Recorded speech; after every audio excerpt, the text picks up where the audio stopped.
હળવદ પંથકના નાગરિકોને આગામી તારીખ 30 એપ્રિલ સુધીમાં એનએફએસએ રેશન કાર્ડની ઈ-કેવાયસી કામગીરી પૂર્ણ કરવા મામલતદાર દ્વારા અનુરોધ કરાયો.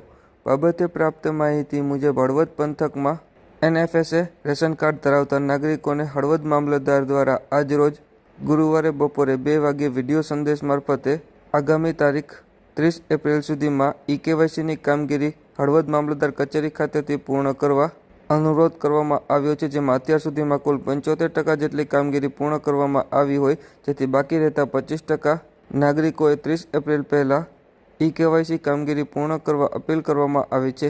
સરકારશ્રીના અન્ન અને નાગરિક પુરવઠા વિભાગ ગાંધીનગરની વારંવારની સૂચનાઓથી ઘણા સમયથી આપણે રેશન કાર્ડ ધારકો જે એનએફએસએ ધારકો છે તેમના માટે ઈ-કેવાયસી કરવું જરૂરી છે અને એ ઘણા સમયથી ચાલી રહ્યું છે.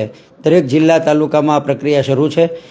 હળવદ તાલુકાની આપણે વાત કરીએ તો હળવદ તાલુકામાં 75.14% જેટલી કામગીરી પૂર્ણ કરી દેવામાં આવી છે અને 25% જેટલી કામગીરી બાકી છે. તો જે કામગીરી બાકી છે એ સરકારશ્રીની સૂચના છે કે 30/4 સુધીમાં આ કામગીરી પૂર્ણ કરવાની છે. તો મામલતદાર હળવદ તરીકે હું એક તમામ નાગરિકોને વિનંતી કરું છું કે જે કોઈ રેશન કાર્ડ ધારકો છે, જે રેશનમાંથી અનાજનો જથ્થો મેળવે છે, એવા તમામ નાગરિકો જેમનું પણ કેવાયસી બાકી છે તો એ કેવાયસી તાત્કાલિક કરી આપે.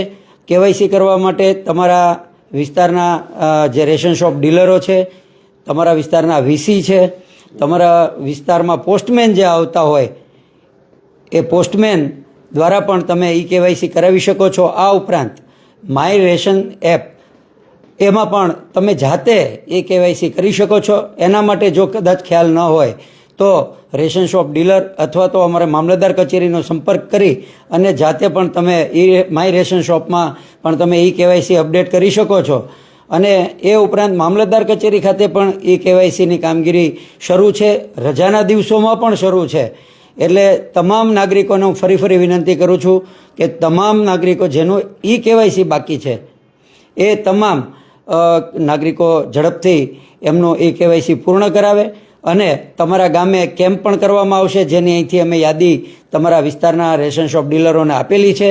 તો એમાંથી જાણકારી મેળવી અને તમે એ કેમ્પના દિવસે જરૂર હાજર રહી અને ત્યાં આપનું ઈ-કેવાયસી કરાવી શકો છો.